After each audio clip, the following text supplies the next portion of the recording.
Ordinul procedural numărul 1.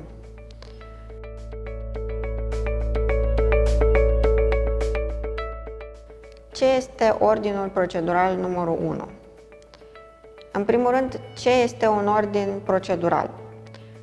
Un ordin procedural este o decizie de procedură a tribunalului arbitral emisă în formă scrisă, sub formă de document semnat de către tribunalul arbitral sau, dacă există acordul părților, semnat de către președinte în numele tribunalului arbitral. În cursul unei proceduri de arbitraj internațional, arbitrii pot emite multiple decizii de procedură. Majoritatea acestor decizii sunt de regulă comunicate părțile pur și simplu pe calea unui e-mail transmis apărătorilor. Așadar, atunci când tribunalul arbitral emite un ordin procedural, o astfel de decizie are un grad de formalitate sporit. Trebuie precizat că în procedurile de arbitraj administrate potrivit regulilor de la Curtea de Arbitraj de pe lângă CCIR, noțiunea aceasta de ordin procedural nu este neapărat una relevantă, pentru că potrivit regulilor de procedură de la CCIR, deciziile sau toate deciziile și dispozițiile pe care le ia tribunalul arbitral se materializează în clasicile încheieri, la fel ca la instanța de judecată. De aceea, în aceste proceduri nu se emit ordine procedurale.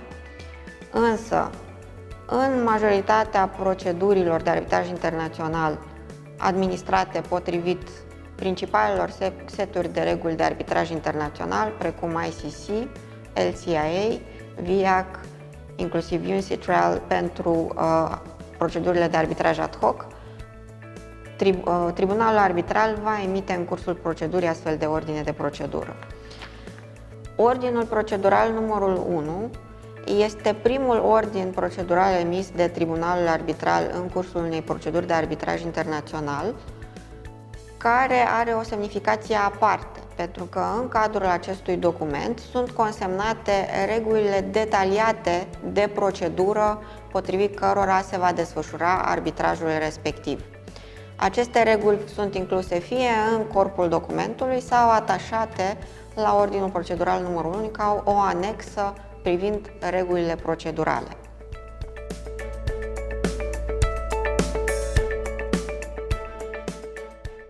Conținutul unui ordin procedural numărul 1 nu este reglementat, dar potrivit bunelor practici, un ordin procedural numărul 1 va conține datele de contact ale părților, modalitatea de comunicare între părți, modalitatea de comunicare dintre părți și tribunalul arbitral, consemnări cu privire la locul arbitrajului, limba arbitrajului, legea arbitrajului, regulile de arbitraj aplicabile, reguli cu privire la modalitatea în care tribunalul arbitral va putea să ia măsuri procedurale în cursul procedurii, de exemplu, dacă președintele tribunalului arbitral poate lua măsuri în numele tribunalului arbitral sau dacă este necesar acordul tuturor arbitrilor în vederea emiterii oricăror măsuri de acest gen.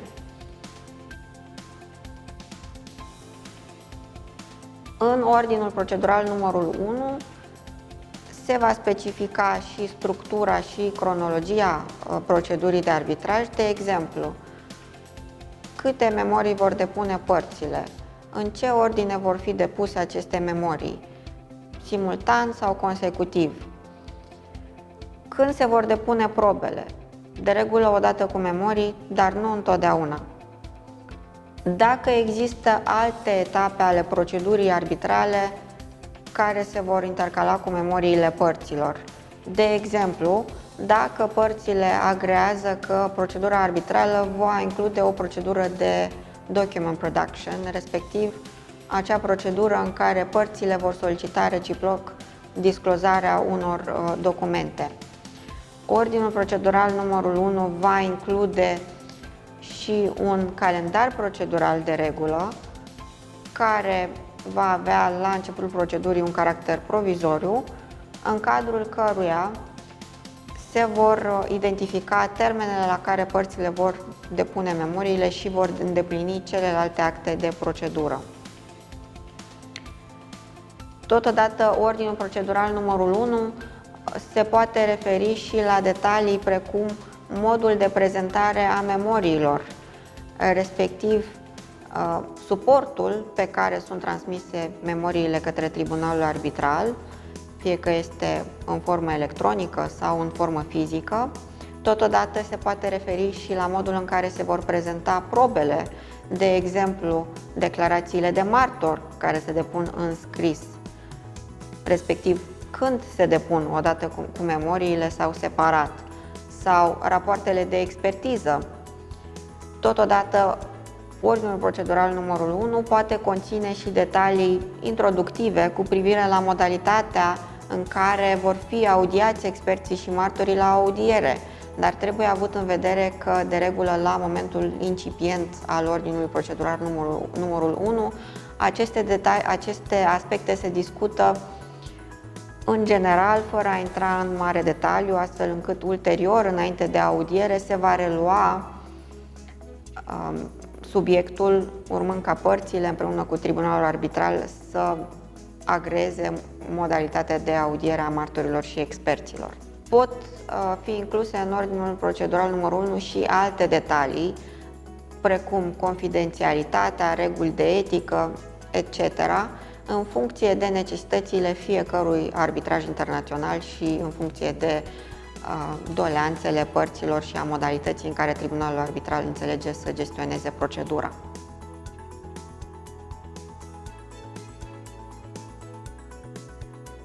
Când și cum se emite ordinul procedural numărul 1?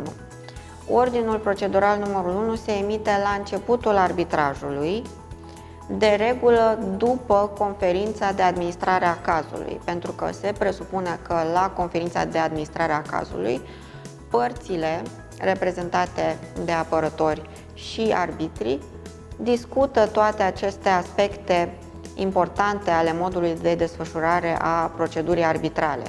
De regulă, tribunalul arbitral comunică părților și apărătorilor acestora, înainte de conferința de administrare a cazului, un draft al ordinului procedural numărul 1 spre revizuire, astfel încât părțile își pot aduce propria contribuție în structurarea acestui document esențial pentru procedura arbitrală.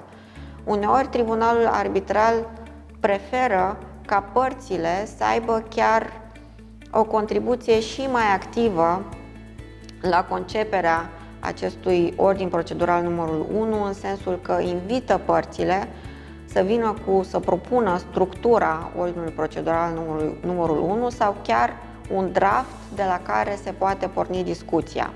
Este foarte important ca părțile să participe activ la conceperea ordinului procedural numărul 1, pentru că la acel moment al procedurii se decid aspecte vitale pentru modul în care se va desfășura arbitrajul.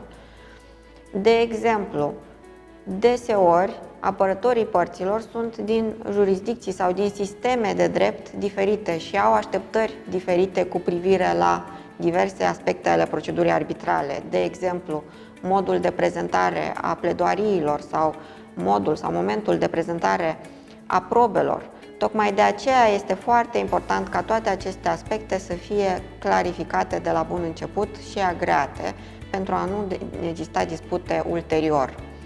Ceea ce este important de precizat este că la acest moment al procedurii este de apreciat cooperarea părților, nefiind un moment oportun pentru a disputa diverse detalii de procedură.